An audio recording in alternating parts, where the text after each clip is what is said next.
од бројните одбранбени механизми кои што самиот мозок ги создава е сплитингот или емоционалната дисфункционалност и емоционална дисрегулација. Зошто го кажувам ова? Затоа што мозокот во суштина сака чиста ситуација и сака чиста емоција. Меѓутоа, веројатно, многумина од вас имат сретнато личности кои што или партнери кои што во еден момент ќе ги изразат најсилните емоции во однос на љубовта, а во другиот момент истата таа личност во рок од 5 минути или повеќе ќе каже дека ужасно ве мрази, дека вие сте најлошата личност на светот. Веројатно сте сретнале луѓе околу вас кои што на светот гледаат само во црно-бела варијанта. Може би топло-ладно, за нив златна средина не постои, за нив или самите тие и луѓето околу нив се најлошите луѓе на светот, или самите тие и луѓето околу нив се најдобри луѓе на светот. Од една позитива минуваат во фаза на скроз голема негатива и обратно. Веројатно сте сретнале луѓе кои што најпрво вас ќе ве отфрлат затоа што не сакат да бидат отфрлени, се плашат од болка.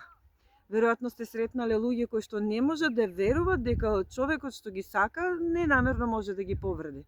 Веројатно сте сретнале луѓе кои што кога ќе се скараат со партнерот, ќе ги изнесат неговите најлоши карактеристики и ќе го оцрнат како најцрна личност. Веројатно сте сретнале луѓе кои што многу говорат. Во суштина, во психологијата, за да се види дали се работи за овој одбранбен механизам, емоционална дисрегулација или сплитинг, или пак е една карактерна особина која што е препознатлива на Балканот, меѓу нас е сосема друга работа. Како карактерна негативна особина инает, може би ја има кај секој од нас. Меѓутоа, ако се работи за диагноза сплитинг, кој што значи отцепување, расцепување на самата личност од самата себе, тоа е веќе покомплицирано. Затоа постојат тестирања кои ние психолозите ги спроведуваме и се уверуваме во тоа дали на личноста во тој момент е потребна помош, психолошка поддршка.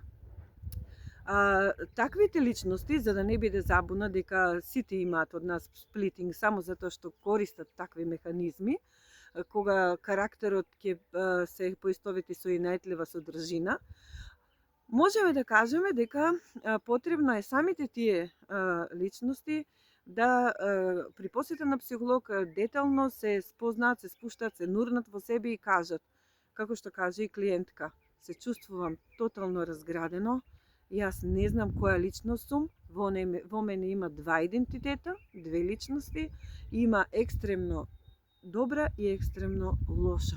Каде е средината и зошто се чувствувам распаднато внатре, зошто ме боли душата. Ова доаѓа после тешка траума, тешка загуба на личност, на дете, не дај Боже и така натаму, кога луѓето од таква болка, мозокот им прави таква селекција да се поделуваат на личности кои што можат да се бранат од она што следува како преголем претисок и преголема силна емоција и болка. Во таквите случаи ни кажуваат за разни видови на соништа или пак објаснуваат дека ги веќе гледаат работите кои што во иднина ќе се случат. Например, ако се случи некоја случка, тие кажуваат дека ова веќе го виделе, ова веќе го знаат. Самото преоптоварување на мозокот, кој што е совршен и бара одбрана од сите тие напливи на тешки емоции и тешки трауми, може да доведе до моментално расцепување на личноста, која што е состојба доколку навремено се интервенира и лекува. Затоа не е лошо да се побара помош кога ќе почувствувате празнина, разединетост, расцепканост и нерегулирано движење од силна еуфорија на љубов кон силна еуфорија на омраза.